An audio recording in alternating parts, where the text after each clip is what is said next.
The woods have eyes, but sometimes the things that watch back aren't human. When you step off the maintained paths in the Appalachians, you are entering a territory where centuries of dark isolation have bred something truly disturbing. These mountains hold secrets much older and far more sinister than any campfire tale. Tonight, on Dark Untold, we are plunging into 6 authenticated first-hand accounts of deep woods horror. These are not just vague legends, these are true incidents of baffling disappearances, terrifying encounters, and moments that utterly shattered the sanity of those who survived. Prepare yourself, you might never look at a dark forest the same way again. Hit that like button, subscribe for more terrifying true stories, and tell us your thoughts in the comments below. The dust of Prosperity Creek coated everything, a fine ochre powder that settled on the windowsills and clung to the lungs. It was a place where sound traveled fast and true across the flat alkali beds, meaning if you heard a gunshot, you knew exactly who fired it and why. And no sound was more familiar, more anchoring, than the voice of Sheriff Earl Bowman.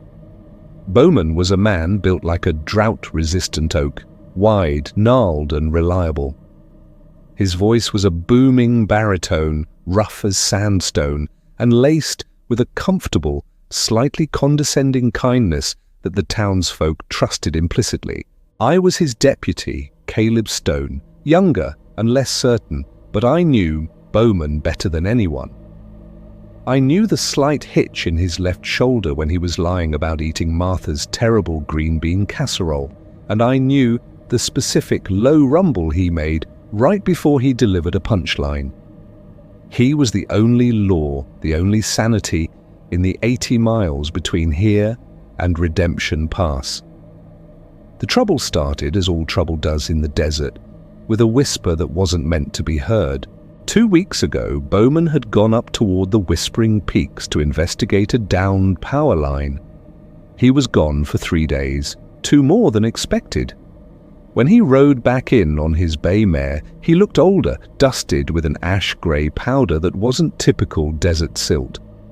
He claimed the mare had spooked and thrown him, forcing him to walk the last 10 miles, and that he'd spent a night nursing a twisted ankle in an old prospector's shack.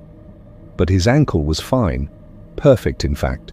The first change was minuscule, a vibrational difference in the atmosphere. Bowman spoke, and the sound was impeccable. It was the same rhythm, the same accent, the same volume. Yet when the words left his lips, they didn't seem to belong to the air around them. They lacked the usual gravel, the tiny, almost imperceptible imperfections that made Bowman's voice his. It was like listening to a perfectly mastered recording, clean, too clean.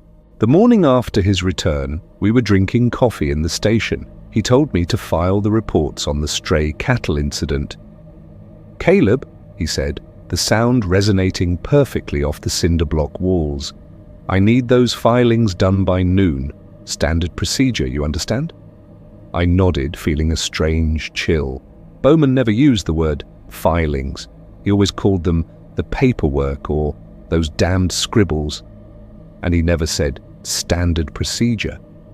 Bowman's procedure was simply whatever worked best at the moment. I started watching him.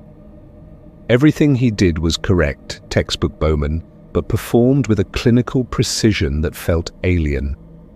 He ate his eggs with bacon, exactly as always, but he chewed at a slightly slower, more deliberate pace. When he polished his star, he used perfect concentric circles. The real Bowman always polished his star in frantic, energetic swipes, often missing the bottom prong entirely. The voice, though, was the main torment. It was a constant, flawless mirror of the man I knew. Later that week, old Mrs. Hemlock came in crying about her missing cat, Mittens. The Bowman I knew would have slapped her gently on the shoulder, told her Mittens probably ran off with a coyote, and promised to keep an eye out while secretly prioritizing actual crime. The thing wearing Bowman's skin did something different. It used the voice, soft and empathetic, to detail all known regional predator patterns, including the migratory paths of the larger raptors and the feeding habits of the desert fox. It provided Mrs. Hemlock with a full, statistical probability breakdown of the cat's survival rate. Mrs. Hemlock left, comforted. I left nauseous. That was not comforting. That was data. I tried to test him. I brought up an obscure story about a prank we pulled on Deputy Jenkins 5 years back, a story only the real Bowman and I shared. "Remember the time we locked Jenkins in the jail cell and told him the place was haunted?" I asked, leaning back. The thing smiled, Bowman's smile, wide and crinkled at the edges. "Ah, yes, Deputy Jenkins, a memorable anecdote demonstrating the utility of controlled psychological manipulation for maintaining hierarchical integrity within the department." I dropped my mug. Hierarchical integrity? Bowman would have said, "Hell yes." Jenkins pissed himself laughing. Good times. I couldn't alert anyone. Who would believe me? They would hear the voice, solid, reasonable, authoritative. They would see the familiar face and the starched uniform. They would look at Caleb, the young deputy who was clearly working too hard and hallucinating structural linguistics. The mimic, that's what I started calling it in my head, was learning at an alarming rate. Its reactions became less statistical and more personalized. It started using Bowman's old colloquialisms, but always putting the emphasis slightly wrong, like a student reciting poetry they don't understand. It was the voice, but without the soul that created the sound. It was an echo that refused to fade. My paranoia escalated into a desperate mission. I started tracking the mimic's movements. It kept to the schedule rigorously, but always spent the last 2 hours of the day alone, sitting in the office, staring at a blank wall. It wasn't reading, wasn't writing, it was silent, absorbing. I imagined it was cataloging every ambient sound, every creak of the floorboard, every distant coyote howl, integrating them into its auditory profile. The true breakthrough came with Sheriff Bowman's rifle, an old Winchester Model 71 he cherished. Every night before going home, Bowman would check the bore, humming a specific off-key tune, a habit he picked up in Korea. The mimic checked the bore, perfect cleaning, flawless handling, but the humming? It was a melodic, perfectly tuned scale. The real Bowman couldn't hold a tune to save his life. The creature was synthesizing the concept of humming, not mimicking the specific, beloved imperfection of the man. I knew then I had to find out where the real Bowman was, and I had to do it without tipping my hand. If the mimic realized I knew, it would use the most devastating weapon available, my own voice, turned back on me, twisting my deepest secrets into authoritative commands or public ridicule. I waited for a dark night, 3 days after the humming incident. The mimic had packed up his things, said a cheerful, perfectly modulated "Good evening, deputy," and driven his jeep home. I didn't trust it. I followed the jeep from a distance, using the shadow of the sparse Joshua trees. It drove past the edge of town, not toward Bowman's ranch, but back toward the jagged silhouette of the Whispering Peaks. The jeep stopped deep within the Canyonlands, a place called Devil's Grin, a narrow, shale-filled gulch that ended in a series of shallow, unstable caves. I crept forward, my own breathing sounding deafeningly loud in the oppressive silence. I could hear the voice echoing from the cave mouth, but it wasn't speaking to anyone. It was practicing. A simple question of jurisdiction, Martha. Pause. "Did you see the cattle, Billy Bob? North side they headed." Pause. "Caleb, get those filings done." It was rehearsing, running through the dialogue loops of Sheriff Bowman's daily life, perfecting the inflection, injecting more of the necessary grit that had been missing. I slipped into the cave. The air was cold and damp, smelling of ozone and something metallic, like stale blood mixed with magnetized dust. In the center of the cavern, under the faint moonlight filtering through a fissure, stood the mimic. It wasn't wearing Bowman's face anymore. The uniform, yes. The star, yes. But the head was slick, pale, and lacked any defining features. No eyes, no nose, just a smooth, almost translucent dome. The sound was coming from the center of its chest, where the uniform fabric was vibrating slightly. Then slowly, horrifyingly, the featureless head began to distort. Indentations formed, shallow orbits appeared, a mouth stretched horizontally across the blank canvas. It was the process of putting on the mask. "Caleb!" The voice boomed, perfect and full of the familiar authority. "You should not have followed me." I raised my shotgun. My hands were shaking, but my resolve was solid. "Where is he?" I demanded, the sound thin and weak against the voice. "Where is Sheriff Bowman?" The mimic shifted. It didn't move its feet, but the entire structure of the body seemed to ripple, like heat rising from the asphalt. "He is utilized," the voice said, completely devoid of emotion. The source material was necessary for the construction of the interface. Earl Bowman was a rich tapestry of sound, a strong anchor point. It pointed a hand, Bowman's large, calloused hand, toward a shadowed niche in the cave wall. There, neatly folded, were Bowman's personal effects, his worn leather belt, his wallet with his driver's license, and a small, rusted wedding ring. But beside them, lying like dried foliage, was something else. A husk. It was the outline of a man, thin and desiccated, like every drop of fluid. Every bit of substance had been vacuumed out. The skin was pale, and if I looked closely, I could see where the vocal cords had been. They were gone, extracted, leaving behind only fragile, bone-dry membrane.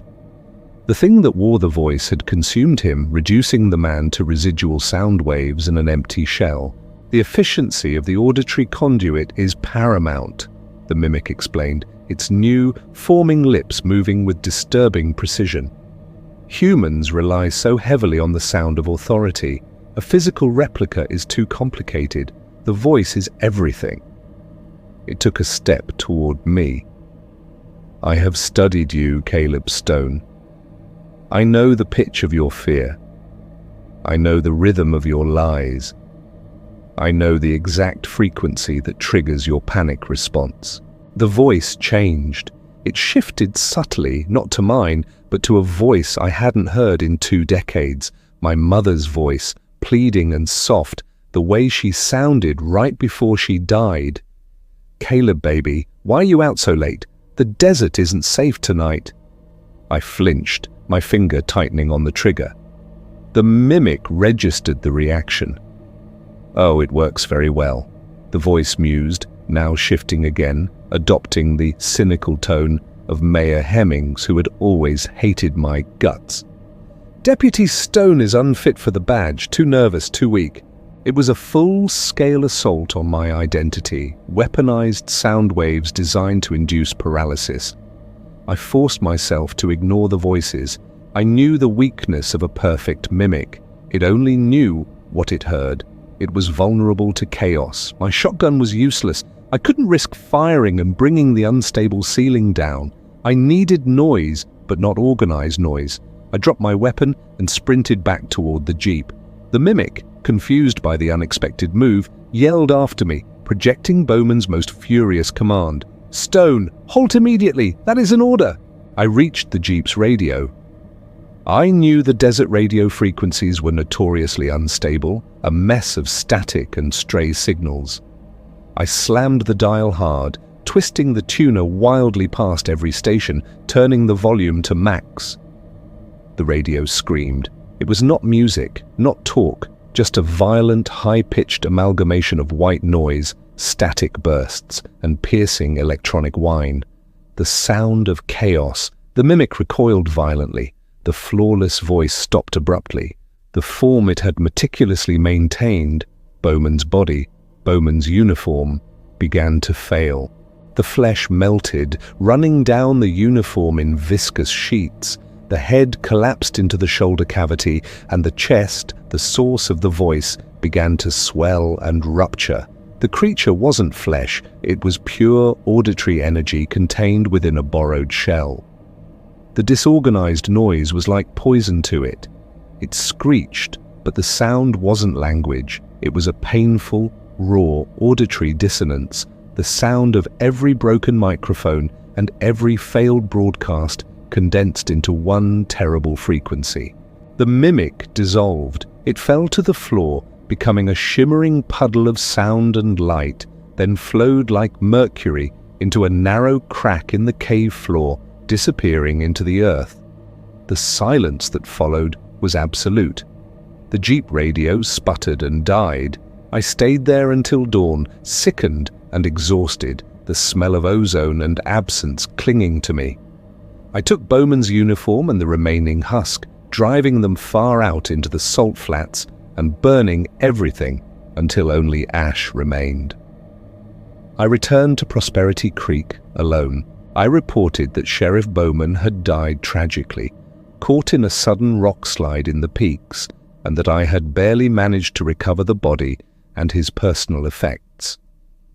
The town mourned their hero, the voice of Prosperity Creek, now silenced forever. They promoted me to sheriff quickly, needing the stability. I wear the star now. I sit in the same chair and I manage the paperwork. I am deliberate, careful, and slow, but the fear remains. I know what's out there, listening. I know it only needed a good source, and I am the new source. I never speak an unnecessary word. I write my orders whenever possible. I have perfected the art of the nod and the curt gesture. I listen constantly to the desert wind, straining to detect any stray echo, any sound that is too perfect, too clean. Because somewhere beneath the dust of Prosperity Creek, the creature is still waiting, absorbing the environment, synthesizing a new vocabulary. And I know the moment it is ready, the day it walks back into town, the mimic will be wearing the perfect mask. It will be wearing Sheriff Caleb Stone's voice, and I won't have the strength to fight myself. Dr. Elias Vance viewed the Syrian desert not as a desolate void, but as an encrypted palimpsest waiting for the proper key. His key, currently spread across the rickety table in the Amman Transit House, was a fragment of a 12th century Crusader itinerary, known only as the Via Occulta. It promised a 30% reduction in travel time to Damascus, bypassing the heavily policed, predictable King's Highway and shaving days off his desperate timeline.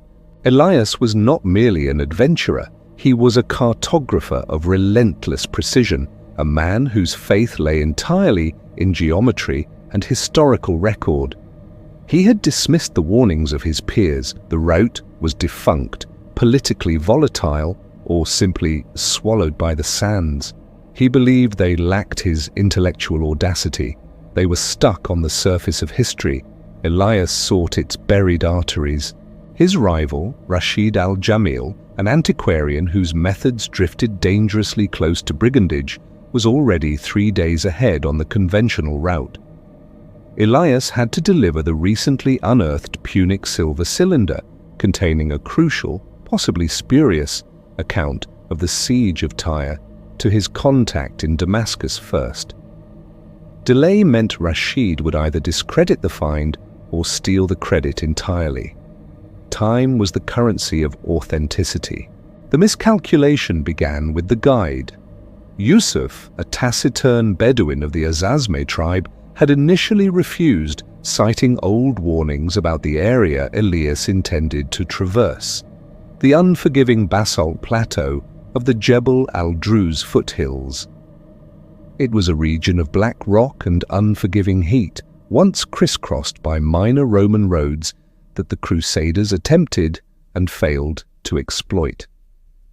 Yusuf only relented when Elias offered triple the standard fee, a sum that spoke louder than generations of tribal lore. "The desert does not forget," Yusuf had muttered, strapping down the last jerry can of fuel onto the modified Ford truck. "But it changes its mind often." Elias ignored the fatalism. He consulted his calculations. The map fragment, painstakingly matched with early British reconnaissance photographs, indicated a series of dry riverbeds, wadis, that when strung together formed a direct diagonal line. The initial 3 days were exhilarating. The Ford, rattling but resilient, chewed through the monotonous landscape. Elias felt the thrill of proving everyone wrong. They made incredible time. Yusuf, sitting silently, scanning the horizon, not for landmarks but for nuances in the dust clouds, remained unconvinced. The first hint of the error arrived on the 4th day as they pushed deeper into the Jebel al-Druz. The smooth sand gave way to volcanic scree, jagged, unforgiving black rock that tore at the tires. The heat intensified, magnified by the black surfaces. The ancient map, drawn by a European who likely saw the area only in the cool early spring, failed to account for this punishing environment. "The map shows a passable track here, Yusuf," Elias insisted, pointing to the neatly drawn dotted line indicating Iter Minor. Yusuf gestured broadly to a ridge of rock that had clearly collapsed decades, perhaps centuries earlier. "The rock does not read maps, Doctor. It falls when it is tired." Elias's meticulous planning had accounted for mechanical failure, but not geological betrayal. The route was not simply rough, it was erased. They spent half a day winching the truck over a rise, losing precious fuel and, more critically, morale. Elias felt a cold knot forming in his stomach. The intellectual confidence was beginning to fracture against the blunt reality of the terrain. The core of the miscalculation, however, lay not in the physical geography, but in the hydrological assumptions. Elias had assumed the Crusader map intended for them to follow the course of the major wadis, which in theory always lead toward major settlements like Damascus. On the 5th day, they found the largest wadi marked on the map, the River of Ashes. It was a vast, sprawling depression, promising easier passage. They drove into it, the sand softer here, banked high on either side. But within an hour, the truck bogged down completely. The fine wind-driven silt acted like quicksand. They spent 12 agonizing hours digging the vehicle out under a brutal sun that turned the truck's metal skin into a branding iron. "We must abandon the vehicle," Yusuf stated, his voice flat with certainty. His eyes held a flicker of reproach that Elias understood. Elias had brought the desert's predictable rhythms to a standstill with his hubris. They salvaged what they could: water, canned food, the navigation instruments, and, crucially, the Punic cylinder, which Elias wrapped tightly in his thick wool coat. They were forced to leave half their fuel and the heavy radio equipment. Their remaining water supply was adequate for 4 days if strictly rationed. They were 5 days from the known routes, according to Elias's initial, now suspect, reckoning. Walking exposed the flaw in Elias's interpretation of the Via Occulta.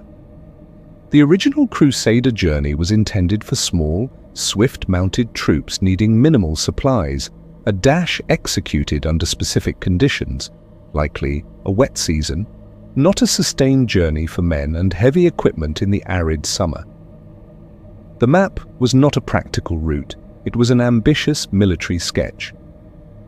Elias began to obsessively re-examine the tiny, faded Latin annotations. One entry, near a place he had assumed was a spring, read, "Hic mors est," here is death.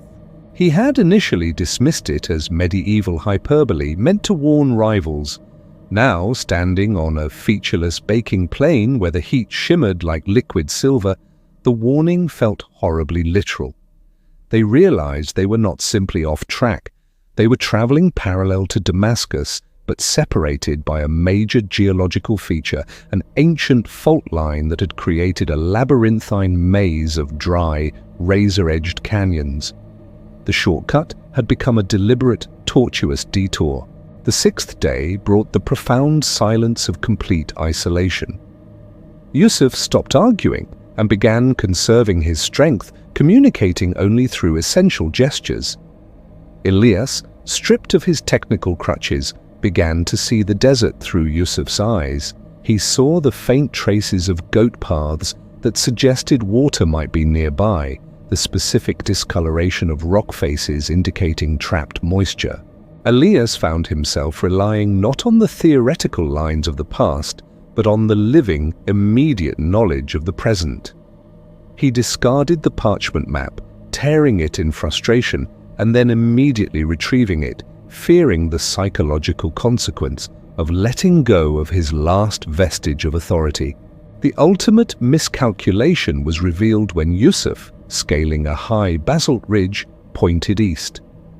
On the horizon, Elias could make out the faint, hazy line of the modern railway, the conventional route.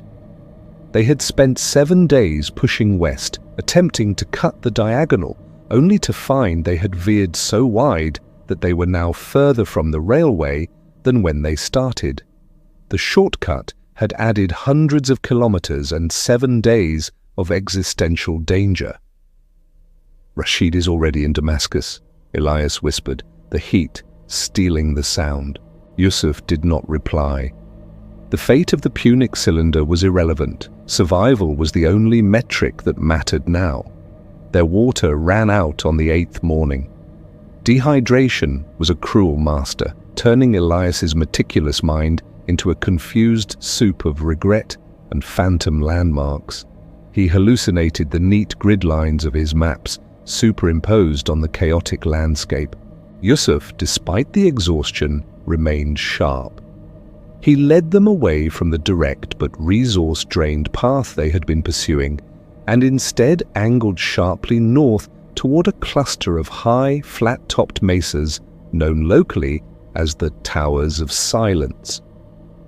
It was a desperate gamble based on Yusuf's fragmented memory of a seasonal Bedouin watering hole that might still hold residue. The Crusader map ignored the Bedouin, Yusuf rasped, his lips cracked. "That was their great error, and yours, Doctor." Elias understood. The historical map was designed by men who saw the local inhabitants as obstacles, not sources of knowledge.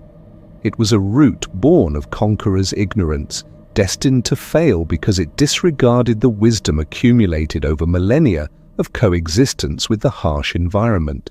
On the afternoon of the 9th day, when Elias was ready to collapse, convinced he had brought them both to their deaths, they crested the last mesa. Below them, tucked into a deep, sheltered hollow, was a meager but undeniable pool of brackish water, a seep fed by winter rains, covered by heavy scrub to protect it from evaporation. They drank sparingly, waiting for the shadows to lengthen before continuing. The water gave them just enough strength to complete the final traverse.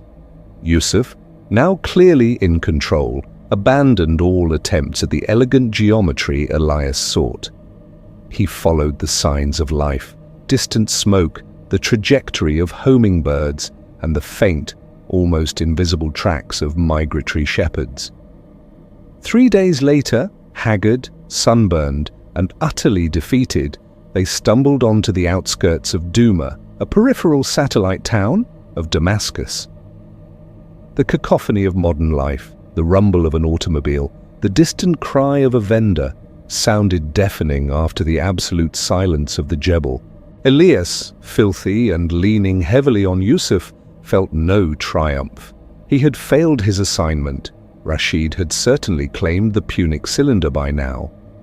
But as they rested under the shade of a dusty olive tree, Elias pulled the woolen coat open and looked at the ancient silver cylinder. It was safe. He had chosen the misguided path of theoretical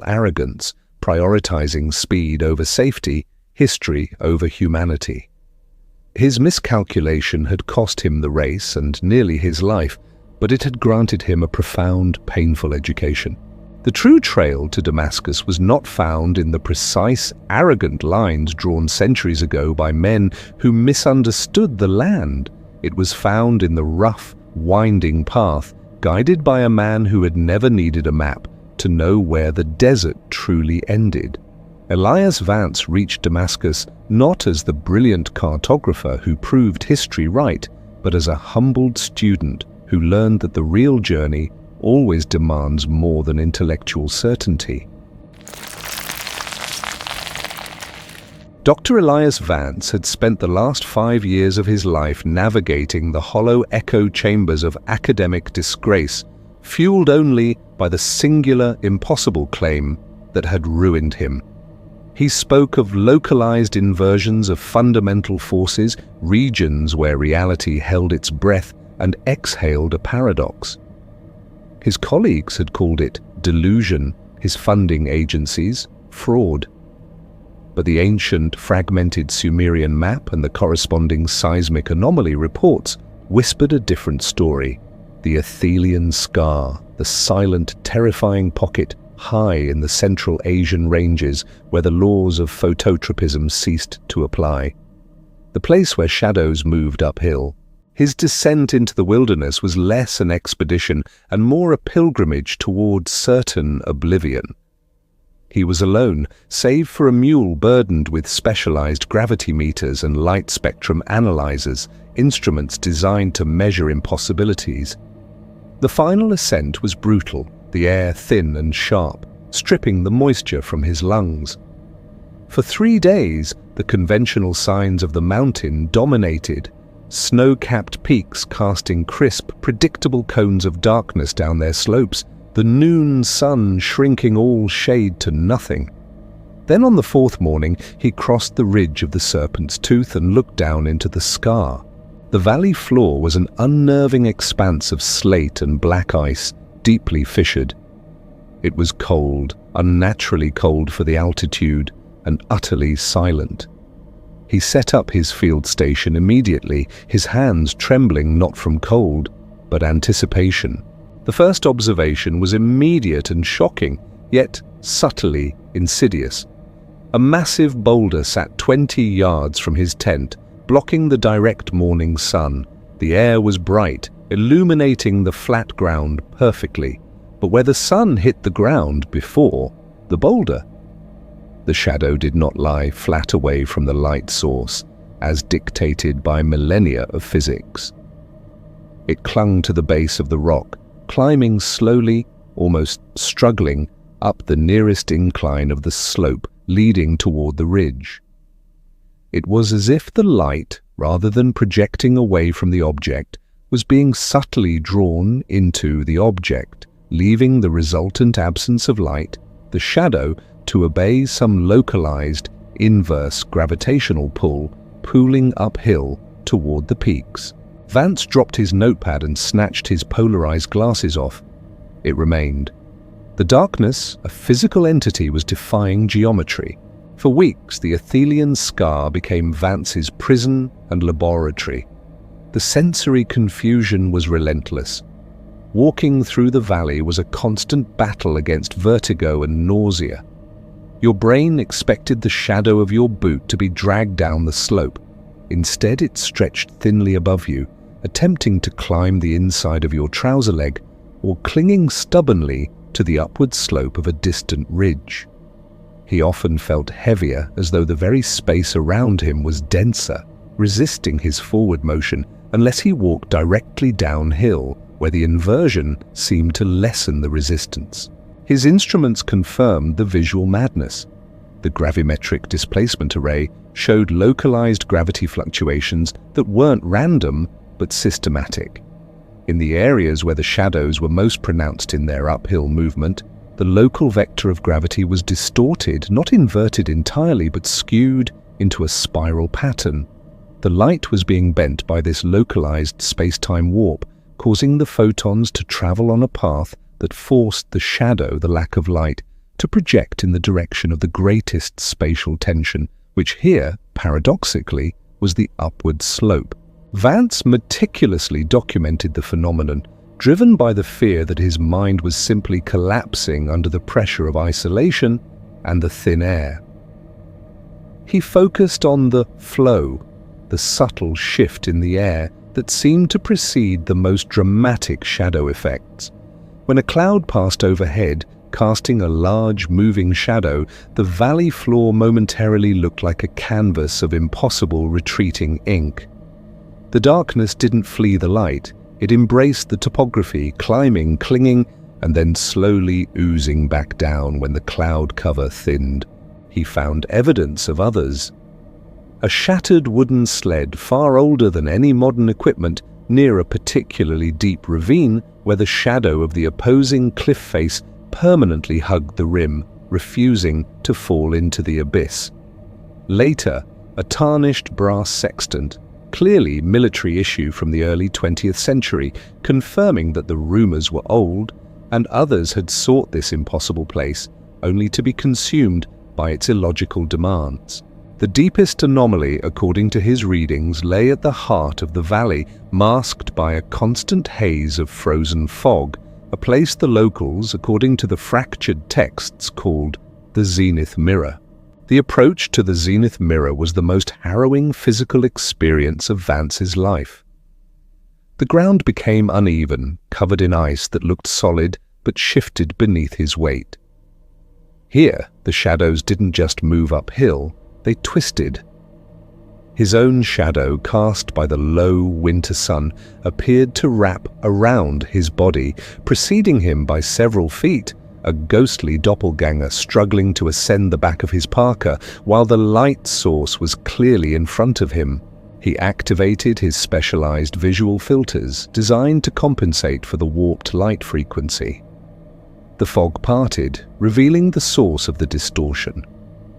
It was not a geological fault, nor a natural anomaly born of extreme pressure. It was architecture. Cradled in the center of the scar, a structure lay half buried in the permafrost, immense and geometric, made of a stone that absorbed light rather than reflecting it. Obsidian perhaps, but impossibly smooth and unnaturally warm. The structure was a colossal tetrahedron, marred by millennia of ice and wind, yet clearly artificial. It hummed, a low subsonic frequency that vibrated in Vance's teeth, registering on his magnetic field sensors as a continuous, massive energy draw.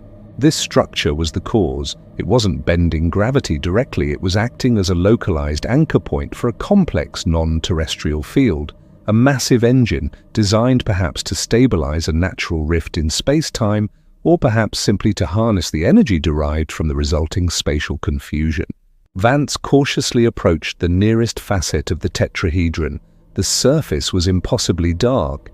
He shone his powerful field light directly onto the stone. The light beam did not scatter or reflect. It seemed to plunge into the stone as if entering deep water.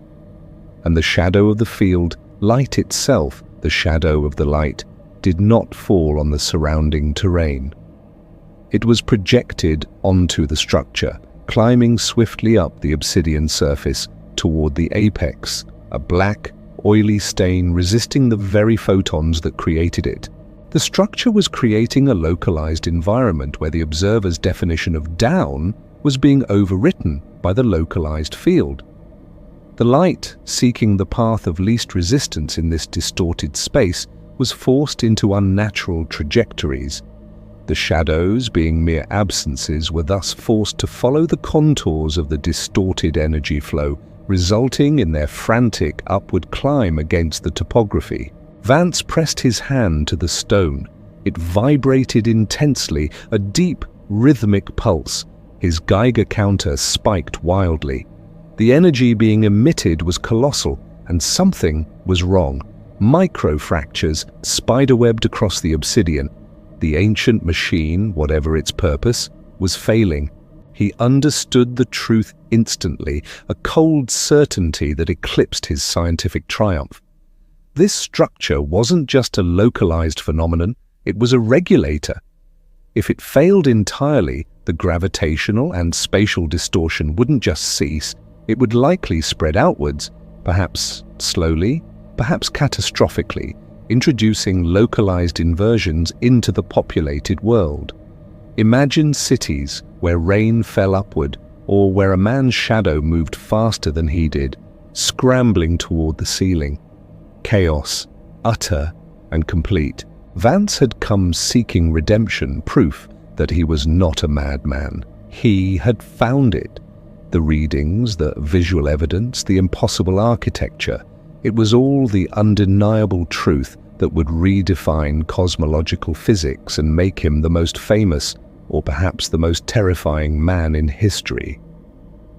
He pulled out his satellite uplink. One call, one transmission of the terabytes of data he had collected, and the world would know. He could see the headlines, the Nobel Prize, the apology from his former peers. He looked around the scar. The valley was silent again, save for the low thrum of the failing generator. His shadow, perched precariously on a high snowdrift behind him, struggled to remain aloft, refusing the downward slope of the drift. Sharing this knowledge would not just cause a scientific revolution, it would cause global panic, a mad rush by governments and corporations to seize and weaponize the failing technology, ensuring its inevitable catastrophic collapse. The scar was hidden for a reason. Perhaps the ancient builders knew the risk and chose isolation. Vance sat in the biting wind for an hour, the truth heavy in his chest, far heavier than the distorted gravity of the valley. He had achieved his goal. He had proven the impossible. Now the burden of silence was his only recourse. With slow, deliberate movements, he pulled the data chips from his meters, carefully smashing them with a heavy rock until they were fine, useless dust scattered over the obsidian floor. He then systematically disabled the power core of his remaining recording equipment, ensuring no stray signal, no accidental archive remained. His physical notes, the only human record of the events, he placed in a sealed metallic tube and buried deep beneath the ice, marked only by the alignment of 3 naturally occurring stones, a marker only he would ever understand. He left the zenith mirror untouched, unable to repair or further analyze it, but choosing the path of non-interference. He had to assume the structure would hold, at least for his lifetime. The retreat was agonizing. As he climbed back toward the Serpent's Tooth Ridge, leaving the zone of maximum distortion, the shadows slowly began to behave again. They slumped downward, chasing the sun away from the peaks, obeying Newton and Einstein once more. When he finally stumbled back into civilization weeks later, Elias Vance was a ghost of his former self, sunburned, skeletal, and bearing a calm, terrifying resignation. He returned to the hollow echo chambers, accepting the disgrace and the quiet mockery. He never spoke of the Athelian scar again, except in vague philosophical terms about the limits of human perception. He lived out his life as a minor cartographer, mapping remote, unremarkable corners of the globe. Every morning, he would watch the sunrise, observing the familiar downward slope of the shadows cast by the trees and buildings, a gentle, predictable movement that anchored the universe. And every night, before closing his eyes, he remembered the deep, black heart of the Athelian scar, where the darkness itself struggled against the earth, climbing toward the impossible heights. He had traded his redemption for the world's ignorance, carrying the secret of the uphill shadows until his dying breath, the only man who knew exactly how fragile reality truly was. Elias Thorne had learned long ago that the smell of smoke was rarely just smoke. It was the memory of heat, the promise of ash, and often the lingering ghost of consequence. For 3 days, that consequence had been creeping toward Copper Creek, a slow, predatory exhale known locally as the Blackfoot Blaze. He stood on the porch of the old ranger station, watching the orange sun bleed into a bruised ochre sky. The air was thick, heavy with the resinous scent of burning lodgepole pine and a faint, acrid undertone that Elias couldn't place. A chemical tang, sharp and metallic, buried beneath the natural disaster. Copper Creek was a town built on stubbornness and decay, nestled in a valley whose sole purpose, 50 years prior, had been to feed the greed of the Tanglewood Mining Company. Now the mines were sealed monuments to economic collapse, and the few dozen residents who remained seemed determined to outlive the town itself. Elias, retired from the Forest Service's investigative unit, had come here for the quiet. The quiet was now deafeningly loud with the roar of the fire front. The metallic smell intensified when the wind shifted south, scraping against the back of his throat. It reminded him vaguely of oxidizing minerals, perhaps copper sulfite, a peculiar scent that had always haunted the area due to residual smelting dust. "Looks like we're losing the western flank, Elias," Sheriff Brody said, wiping sweat and soot from his brow. Brody was organizing the mandatory evacuation, but Elias knew the sheriff's heart wasn't in it. Brody owned the only decent diner in town. "It's not just pine I smell, Brody," Elias murmured, adjusting the worn strap of his field bag. "There's something else burning." Brody grunted dismissively. "It's the old dump site, probably. 30 years of buried trash finally seeing the light of day. Get ready to go, old man. They're closing Highway 17. Elias nodded, but his investigative instincts, rusty but still sharp, were twitching. He didn't head for his truck. He headed toward the source of the wind shift, the derelict Tanglewood property line, a quarter-mile up Copper Creek itself. The creek, usually a rushing silver ribbon, was sluggish and muddy, its banks scorched by low-lying embers. The heat radiating off the ground was immense, not just from the ambient temperature, but from subterranean hot spots.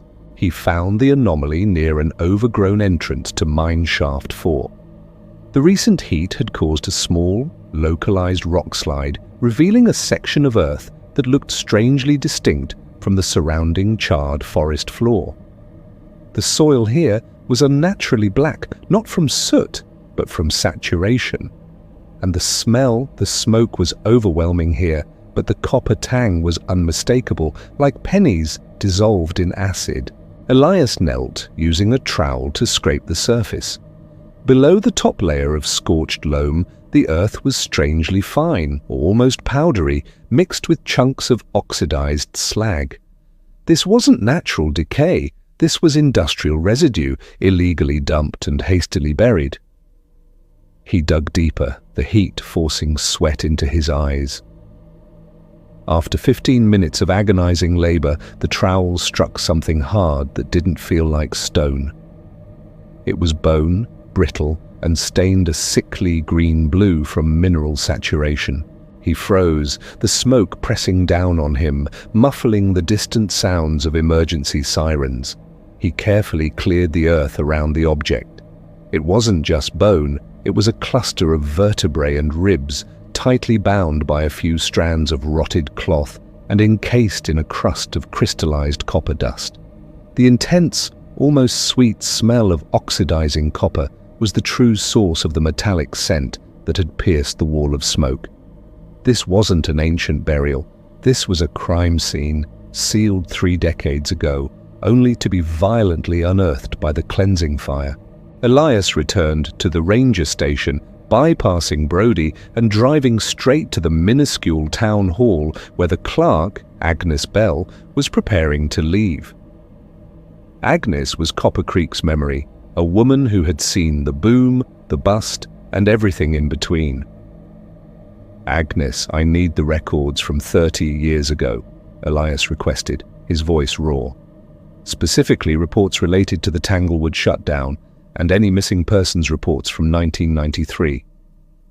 Agnes looked at him, her eyes tired and red-rimmed from the pervasive smoke. "Elias, everyone is leaving. What's so important?" I found something up by shaft 4, human remains. They were buried in copper slag. Agnes's face, already pale, lost the remaining trace of colour. She didn't ask who. She knew. "Tommy Vance," she whispered, her voice cracking like dry wood. "He disappeared the summer the Tanglewood was supposed to close clean. Tommy Vance was a student environmental activist who had come to Copper Creek protesting the cleanup procedures, alleging that Tanglewood was cutting corners, illegally dumping toxic waste, and possibly running a shadow smelting operation to milk the final ounces of ore before sealing the shafts. The official record stated he packed up and left town quietly after receiving threats. Tommy never left, Agnes confirmed, pulling out a dusty, leather-bound ledger. He was always a fighter. He told me he found proof, said they were illegally leaching copper and gold in a makeshift operation near the creek to avoid taxes. He was going to the EPA. Elias examined the ledger. Tommy Vance, last seen August 14, 1993. His disappearance was handled by the company-friendly local police at the time, a cursory check, then filed under voluntary.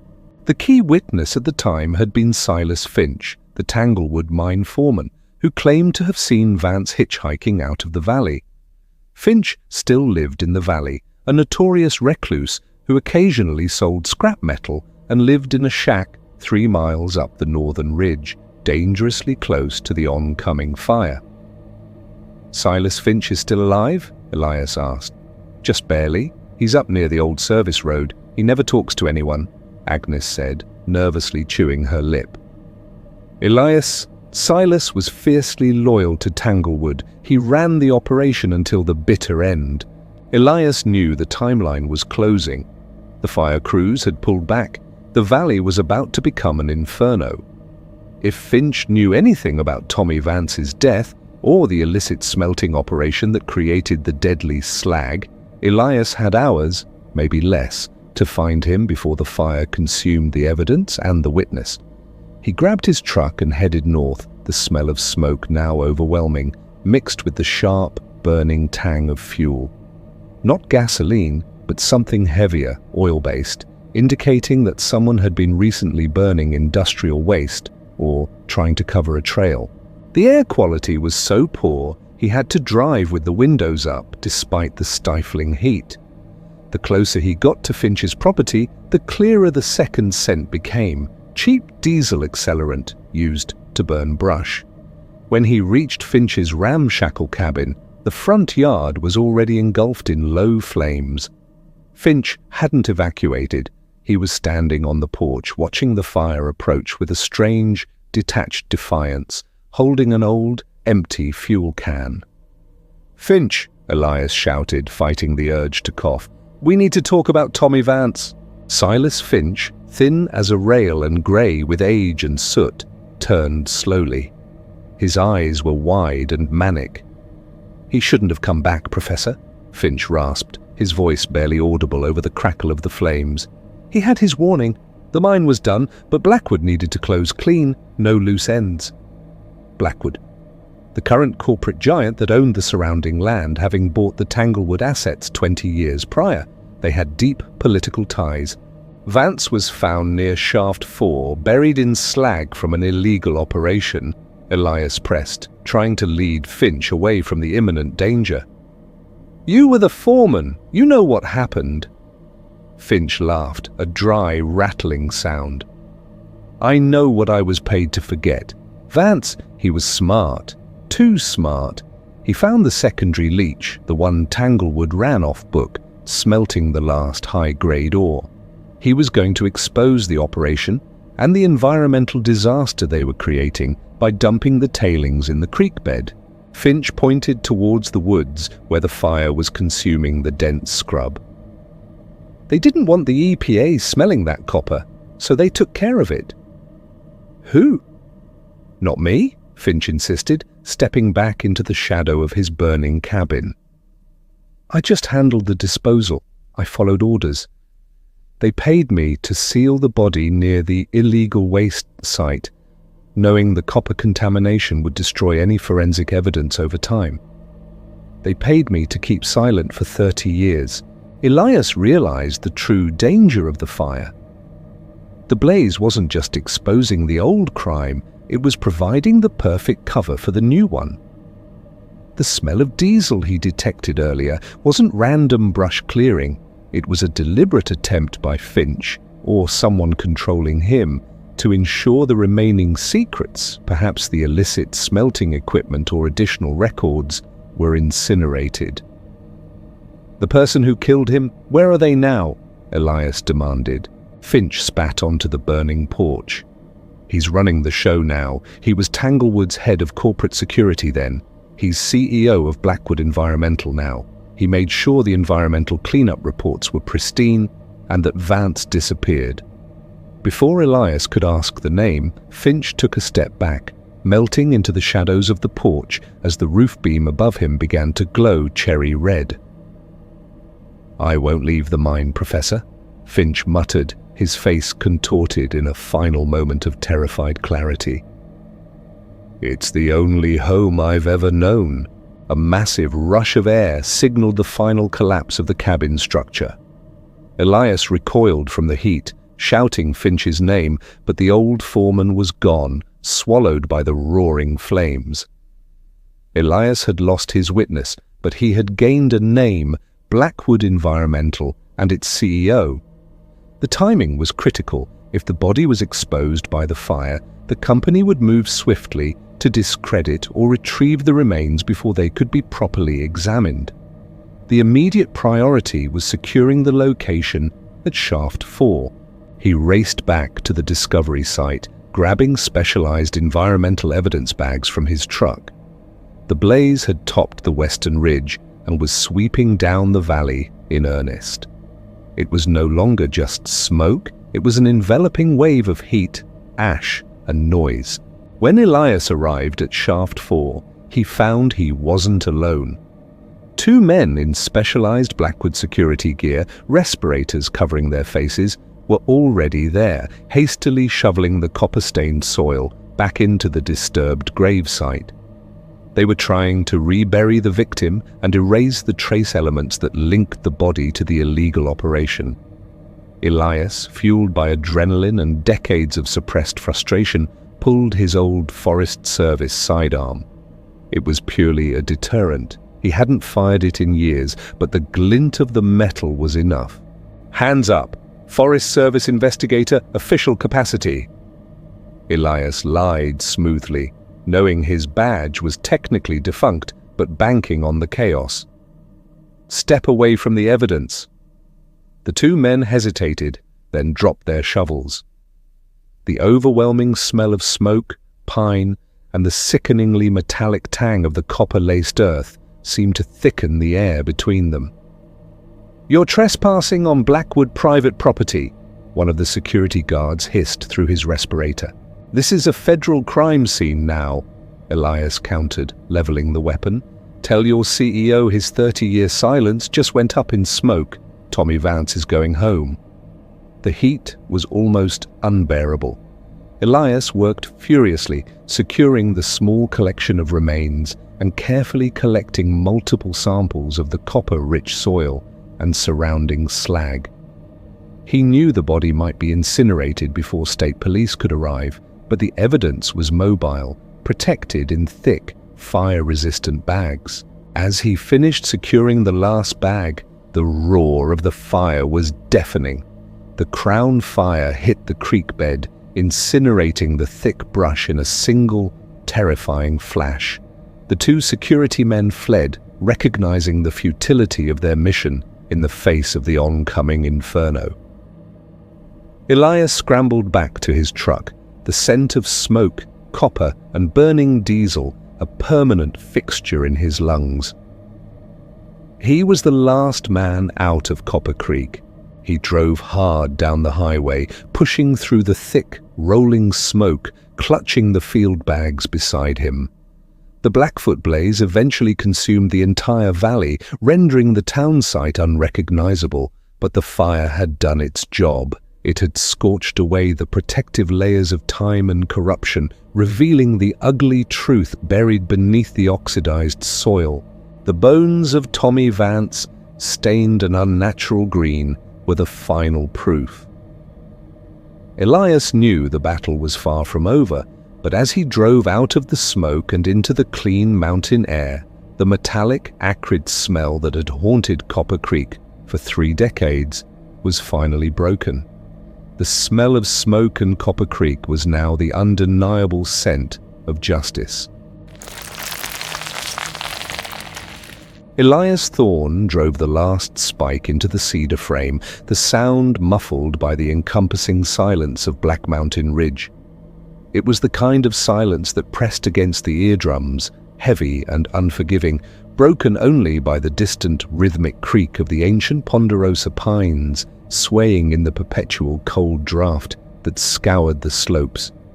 He had sought this solitude, this crushing emptiness, after the city had swallowed his peace and his future. Meredith's shack, as the locals morbidly called it, was his penance, a crumbling structure 20 miles from the nearest serviceable road, built above an abandoned copper assay office that had closed down in the 1930s. The isolation was immediate and profound. For the first week, Elias did nothing but split wood, check the dilapidated wiring, and listen to the mountain exhale. The air here was thinner, sharper, tasting of ice and rust. He told himself he was healing, retreating from the noise. But the mountain had its own noise, a subtle, resonant thrumming deep within the rock face, far beneath the frost line. It began on the 9th night. Elias was seated by the potbelly stove, tracing the lines on a topographical map dating back to the Truman administration when the sound cut through the dense atmosphere. It wasn't loud, not initially, but its quality was unnerving. It was a whistle. Not the shrill, frantic blast of a rescue signal, nor the mournful groan of a locomotive. This sound was high-pitched, metallic, almost pure in its frequency, rising slowly like steam escaping a pressurized valve, holding steady for precisely 8 seconds, and then dropping away into the silence as if the air itself had been sealed shut. Elias froze, his pencil hovering over the map's contour lines. A trick of the wind, he reasoned, the chimney stack perhaps, resonating oddly in the updraft. He went outside. The moon was a sliver, hidden mostly behind ragged clouds that raced across the peaks. The cold instantly bit through his heavy wool sweater. He stood motionless for 10 minutes. Nothing, only the sighing of the pines. Dismissing it as exhaustion, Elias returned inside, banking the fire for the night. Yet, when he lay in his rough cot, staring at the ceiling rafters, he waited. He waited for the specific, unnatural regularity of the sound to return. Sleep did not come. The whistle returned exactly 24 hours later, just as the last vestige of twilight bled from the western sky. This time it was slightly louder, perhaps closer. Fit-wee wuff! 8 seconds, a perfect measured cadence. Elias felt a cold dread settle in his stomach. And this was not wind, this was deliberate. Over the next few days, the whistling became a fixture of the evening cycle, as reliable as the setting sun. Always between 7:30 p.m. and 8 p.m., always the same duration. The only variable was the source location, which seemed to shift slightly along the upper ridge, a line of dangerously jagged peaks known locally as the Devil's Teeth. Elias, driven by professional curiosity mixed with rising anxiety, started his investigation. He was a former forestry surveyor. Method was ingrained in him. He knew the Black Mountain land tenure better than anyone alive. There were no hiking trails, no established camps, and certainly no power lines or signal towers in that remote, forbidden section. He retrieved his old field recorder and a directional microphone, relics of a past life. He set up the equipment behind a thick stand of fir, aiming the mic toward the teeth. That evening, the recording captured it perfectly. The sound was so clean, so artificial, that listening to the playback felt like eavesdropping on machinery from another dimension. It wasn't just a whistle. There was a subtle harmonic undertone, almost a secondary frequency layered beneath the primary tone, vibrating just outside the range of easy hearing. Elias spent the next day reviewing old maps and geological survey records stored in the cabin's decaying footlocker. Black Mountain Ridge was littered with forgotten history, failed mining prospects, a short-lived military observation post during the Cold War that was quickly abandoned due to severe weather, and deep, unexplored vertical shafts known only to the original native inhabitants. He noticed a specific triangulation point on the map, Peak 404, the highest and most difficult to access of the Devil's Teeth.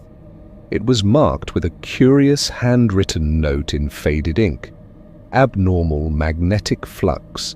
The following morning, Elias prepared for the ascent. He packed 2 days' rations, ice picks, ropes, and the microphone equipment. He knew the danger. The ridge was prone to sudden, violent snow squalls even in late summer, and the rock was fractured and unstable, but the whistle had become an infection in his mind, replacing the grief he had come here to flee. He had to identify the source before the silence of the mountain was permanently corrupted by that mechanical scream. The climb was grueling. The higher he ascended, the more the trees thinned, giving way to barren scree and sharp, exposed granite. By late afternoon, Elias reached the elevation line where vegetation ceased entirely. The air was frigid, and the wind threatened to tear him from the narrow ledges. He checked his compass. The needle was dancing wildly, erratic and useless, confirming the old note about the magnetic anomaly. He was close. He found the first sign of human interference, not on the peak itself, but nestled in a sheltered basin just below the summit, a patch of ground remarkably free of snow and strangely sterile. Poking out from the frozen soil was a fragment of rusted, heavy-duty cable, thicker than a man's wrist, leading directly into a small, naturally occurring rock chimney. Elias secured his rope and descended into the narrow opening, the darkness swallowing his flashlight beam. The air immediately grew warmer, heavy with the smell of ozone and decay. The chimney opened into a tight, unnatural corridor, carved roughly out of the granite. This was clearly the abandoned military post, though no documentation had indicated it had bored so deep into the rock. The walls were lined with rough concrete, flaking away to reveal the raw stone underneath. He moved cautiously, his boots crunching on shattered glass and petrified refuse. The corridor led to a circular chamber. In the center, illuminated by the struggling beam of his flashlight, stood the source, or at least the mechanism responsible. It was not a man, nor a conventional machine. It was a contraption of corroded brass and dark, unidentifiable metallic alloys bolted directly into the bedrock floor. It resembled a bizarre fusion of an antique seismograph and a radio transmitter. Heavy-gauge wiring ran from the base of the device into a deep fissure in the floor, pulsating slightly, drawing power from some subterranean source. The most prominent feature was a series of 5 vertical pipes, each capped with a small, sculpted opening, slightly smaller than a man's thumb. These were the resonators. Elias approached slowly. The surface of the metal was cold, yet a faint vibration ran through it, steady and persistent. There were no dials, no screens, no conventional controls. Only a single, large lever, rusted solid and clearly immovable. As he circled the strange apparatus, a terrifying realization dawned. This device wasn't sending a signal, it was receiving an energy input and translating it into an audible frequency, the whistle. He looked at his watch, 7:28 p.m., 2 minutes until the sound cycle began. A low thrumming started in the floor, rising through the soles of his boots. The entire chamber began to vibrate, the metallic odor intensifying. Elias scrambled back against the concrete wall, heart hammering against his ribs. At exactly 7:30 p.m., the device activated. Not with a sudden jolt, but with a slow, agonizing grind, seemingly powered by the subterranean energy. The pipes began to glow faintly, radiating a dull, deep blue light. Then came the whistle. It was deafening here, a physical blow to the ears, resonating through his skull. It wasn't just 8 seconds now, it stretched, agonizingly, to 10, then 12. It was sharper, purer, almost painful in its precision. But the harmonic undertone he'd captured on the recorder was clearer now. It wasn't a secondary frequency, it was a voice, a series of incredibly high-pitched pulses, almost language, being carried on the wave of the pure tone. Elias realized he was standing in a repeater station. This mountain ridge, with its abnormal magnetic properties, was acting as a colossal antenna for something beneath the surface of the Earth, or perhaps something much further away. The volume peaked, forcing Elias to clap his hands over his ears, yet the sound seemed to penetrate bone and muscle. He looked desperately around the chamber for any means of interference. His eyes locked on the heavy cable running into the fissure. The moment the whistle dropped back into the silence, Elias lunged. Using the sturdy ice pick he had brought, he attacked the cable where it entered the fissure. Sparks flew, hot and brilliant, filling the air with the smell of burned copper and electricity. The floor thrummed violently in protest. He struck again and again, severing the thick wires until the entire apparatus stuttered. The blue light died instantly. The thrumming ceased. Silence returned. But this was a different silence than before, a shocked, absolute cessation of noise, as if the mountain itself were holding its breath, waiting for the signal to resume. Elias backed away slowly, dropping the pick. He listened intently, straining to hear the faint groan of the pines outside. Anything normal? Nothing. He knew the mechanism was only dormant, the underground power source still intact. He couldn't destroy the device entirely, but he had bought time. Shaken, bleeding and terrified, Elias began his perilous ascent back toward the surface. The night was now moonless, pitch black, and the descent was agonizingly slow. He kept expecting the whistle to scream back to life, but it remained silent. He stumbled back to Meredith's shack before dawn, exhausted to the point of collapse. He immediately packed his meager belongings.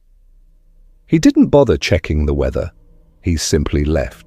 He drove away from Black Mountain Ridge as the sun rose, painting the jagged peaks in blood-orange light. He kept the windows down, listening for any sign of that metallic shriek, but heard only the sound of his rattling truck engine. Elias never returned to the ridge. He settled hundreds of miles south in a flat, humid region where the land offered no shadows and the air was thick with the constant noise of civilization.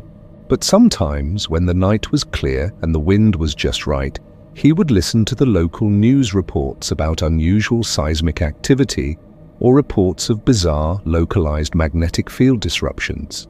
And in the deepest, most quiet hours of the night, when the white noise of the city failed to drown out memory, Elias could still hear it in the echo chamber of his mind, that pure, cold, resonant tone.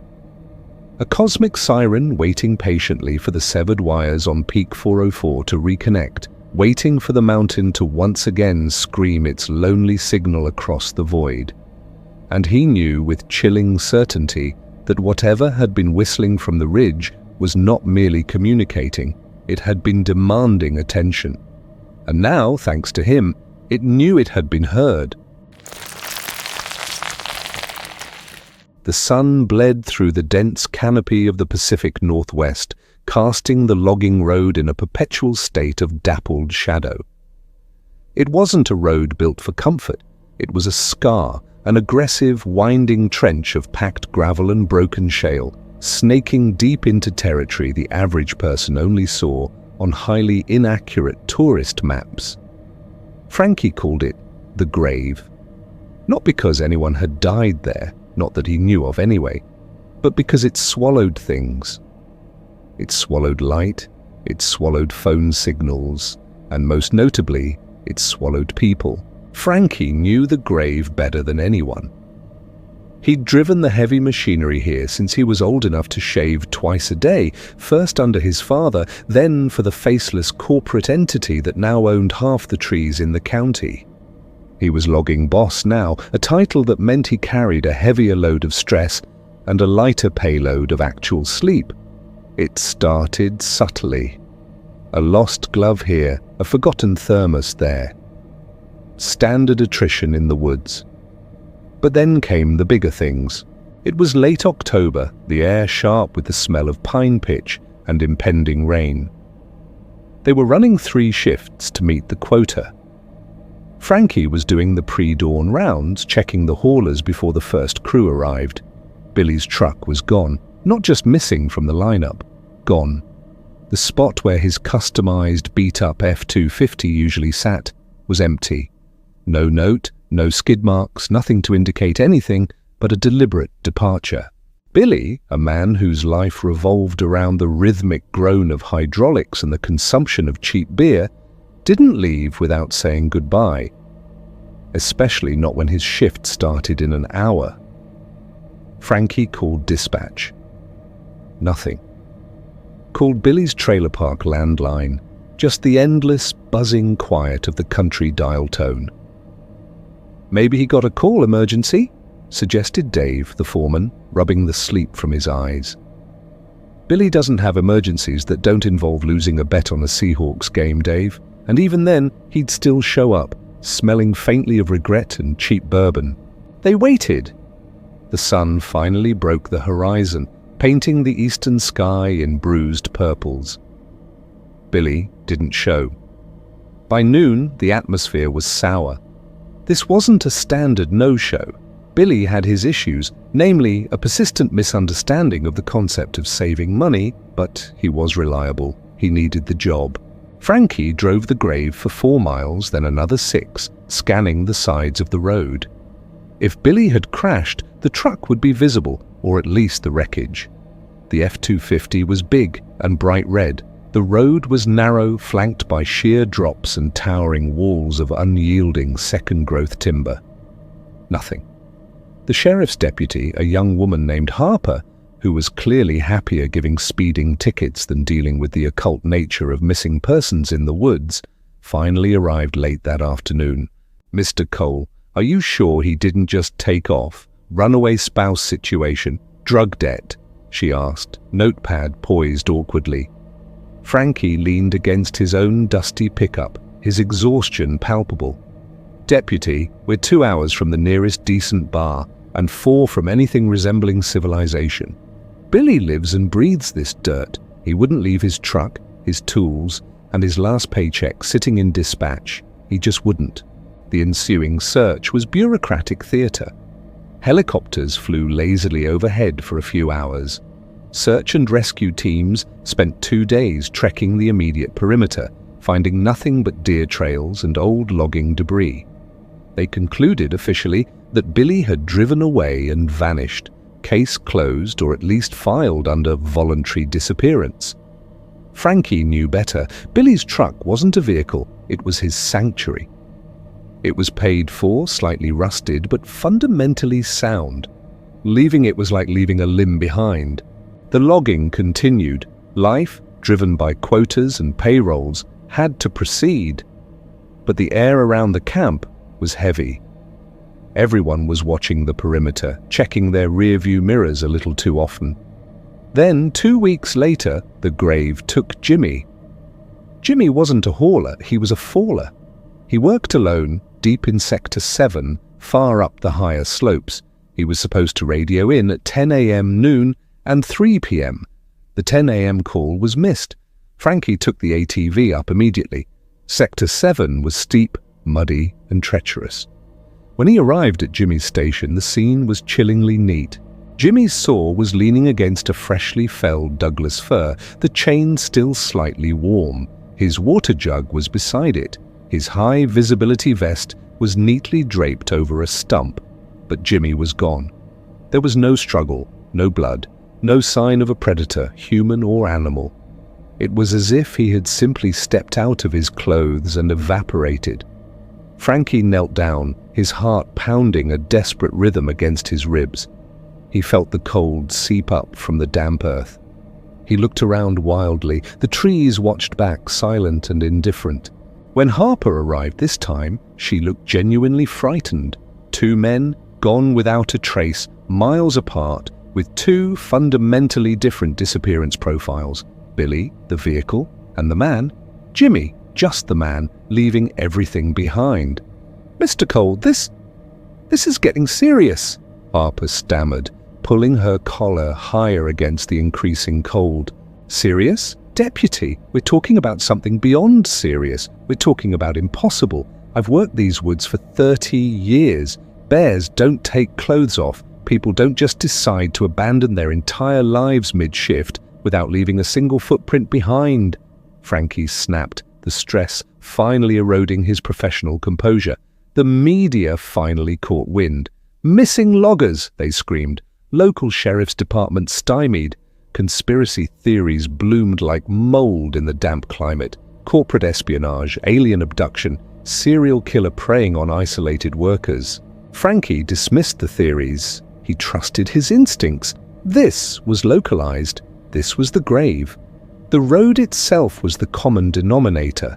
He started driving it every night after his shift ended, not to search, but to listen. He'd park his truck, turn off the engine, and let the silence of the woods consume him. The silence here wasn't empty. It was pressurized, heavy, filled with the potential energy of things moving just beyond the reach of human sight. The kind of silence that made your ears ring and your hair stand on end. One foggy night, about a week after Jimmy vanished, Frankie found something. He was idling near the 5-mile marker, the point where the road dipped sharply into a ravine before ascending again. He noticed a patch of ground that looked subtly disturbed, even through the dense layer of wet gravel.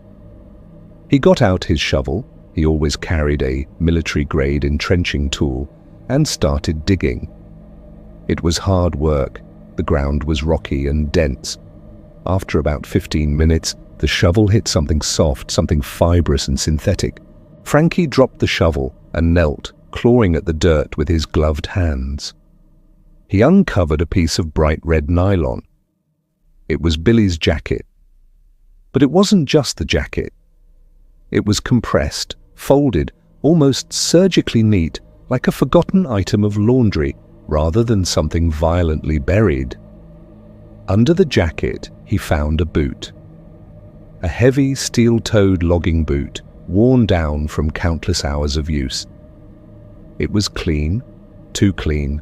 He kept digging feverishly until he had exhumed the entire collection. Billy's gear, his lunch pail, his keys, his wallet, with $50 still inside, his phone, smashed, but not violently, just crushed flat, and his entire outfit folded tightly into a cube about 2 feet square. It was everything Billy wore, meticulously gathered and buried a shallow foot beneath the gravel road. Everything except Billy himself. Frankie felt the blood drain from his face. This wasn't robbery. This wasn't a struggle. This was a collection. He called Harper, his voice hoarse with a mixture of terror and certainty. "Deputy, I found something, not Billy, but what he left behind. Get the forensic team out here now. Tell them to bring everything, and tell them to look at the road, not the trees." The subsequent police investigation was chaotic. They dug up the entire section of the grave, sifting through hundreds of tons of gravel. They found trace elements of blood on Billy's clothing, confirming the obvious. A crime had been committed. But the method, the precision, the lack of a body, it defied every known principle of criminal activity. Frankie, however, knew what the forensics teams wouldn't consider. The woods didn't take things randomly. If you left a perfectly maintained path, the woods let you walk. If you deviated, the woods consumed you. But the grave was different. It was an intrusion, a deliberate wound on the landscape. And it was collecting interest. He started reviewing the old maps. His father had told him stories about this area.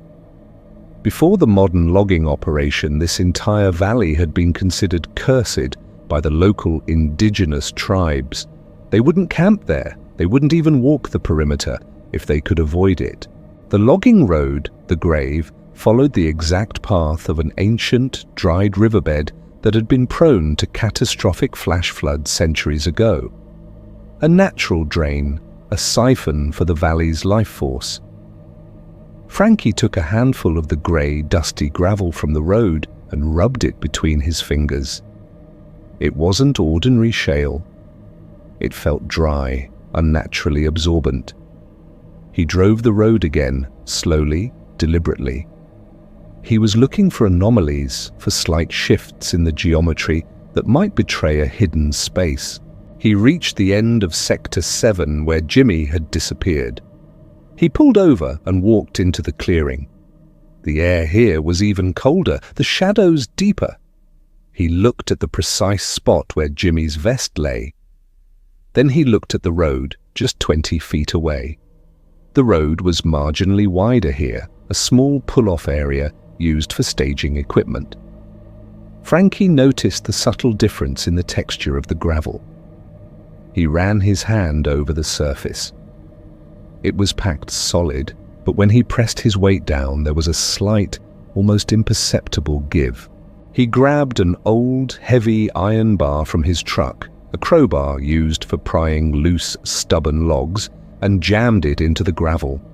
He exerted all his strength. The bar slid down, not violently, not hitting rock, but sinking smoothly, as if entering a thick, viscous liquid. Frankie recoiled, staring at the small, black hole the crowbar had made. He withdrew the bar. There was nothing on it, no mud, no moisture, only a fine coating of dust. He felt a deep, primal panic seize him. He was standing on something that wasn't solid ground. He got back into his truck, hands shaking, and drove back toward the main camp. But something stopped him a mile down the road. He saw the lights, not his headlights, but lights ahead, illuminating the road near the 3-mile marker. He slowed down, cautious. It was late, too late for crew. He rounded the bend. A vehicle was parked haphazardly, half on, half off the road. A late model, high-end SUV. It didn't belong to any of the loggers. He killed his engine and coasted to a stop 50 yards back. He grabbed his heavy flashlight and stepped out, the gravel crunching loudly under his boots. He walked toward the SUV.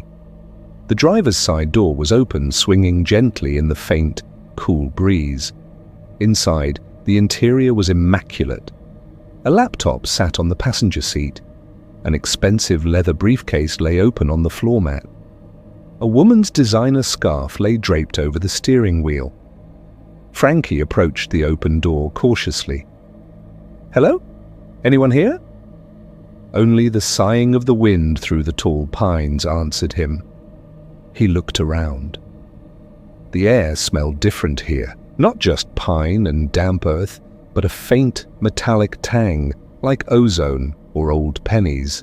He walked around the vehicle, no sign of struggle, no footprints leading away into the brush.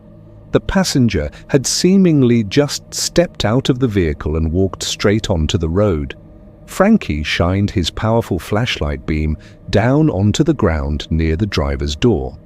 He saw the shoes, 2 elegant high-heeled women's shoes, perfectly aligned, pointing toward the center line of the road. They weren't muddy or scuffed, they were simply placed there, abandoned. And beside the shoes, like a macabre calling card, was a folded pile of clothes, a crisp, expensive suit, a blouse, and under it all, a pair of pristine glasses. The woman had been collected, just like Billy, just like Jimmy. Frankie felt the nausea rise. This wasn't targeting loggers, it was targeting people who stepped onto the grave. The road wasn't just swallowing them, it was stripping them first, discarding the material shell. He remembered the sinking feeling of the iron bar back at Sector 7.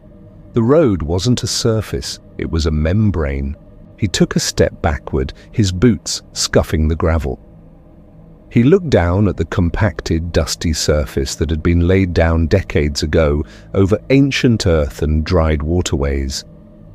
He saw the movement. Not a big movement. A slight shimmer, like heat rising from asphalt on a summer day, but it was October and bone cold.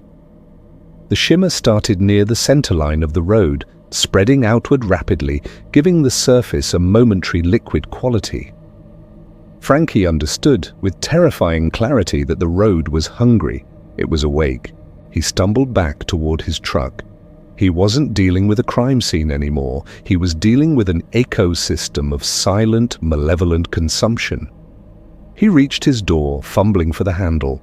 He heard a sound behind him, a low, wet suction sound, like mud being pulled away from rubber. He didn't look back. He scrambled into his cab, slammed the door, turned the key, and jammed the accelerator to the floor. The truck roared to life, spitting gravel as it fishtailed out of the danger zone. As he sped away, his heart hammered against his ribs. He dared a glance in the rearview mirror. The SUV's lights were still on, illuminating the empty, abandoned shoes and the folded clothes. The shimmer on the road had subsided. It was solid again, immutable, just a plain, winding trench of grey gravel. But something else was there now. In the center of the road, directly where the woman's clothes had been, the gravel seemed to pulse faintly. And then, slowly, a single, bright red object began to rise from the surface. It was a small, plastic thermos, the kind the logging company issued to all employees. Billy's thermos. It rested gently on the road surface for a moment. Then, with a delicate shiver of gravel, it began to sink back down, melting into the dust, being reabsorbed by the grave. The road didn't give them back. It didn't keep them either. It collected their possessions, catalogued them, and then, occasionally, it returned something small, briefly, only to take it back again. A cryptic, terrible signal that told Frankie one thing: they were still there, below the surface, held by the road that never gave up what it took. Frankie didn't stop driving until he hit the paved highway 20 miles away. He parked, leaned his head on the steering wheel, and dry heaved. He knew what he had to do. He couldn't tell the police, they would commit him. He couldn't quit. The road would just keep taking others. He had to close the grave. He had to tear up the road and expose whatever terrible, consuming thing lay beneath the gravel. But first, he had to tell the company that he needed a week off. He needed to buy dynamite, heavy excavation equipment, and enough fuel to turn that 12-mile scar of gravel into an open, impassable wound before the grave claimed him too. He looked at the empty seat beside him. The air felt cold. He reached over and wiped a fine layer of dust from the dashboard, the grey, unnaturally dry dust of the logging road. He gripped the steering wheel, his knuckles white. The fight was coming, and he knew he wouldn't be leaving the valley until either the grave was silent, or he was another neatly folded pile of clothes waiting for cataloguing.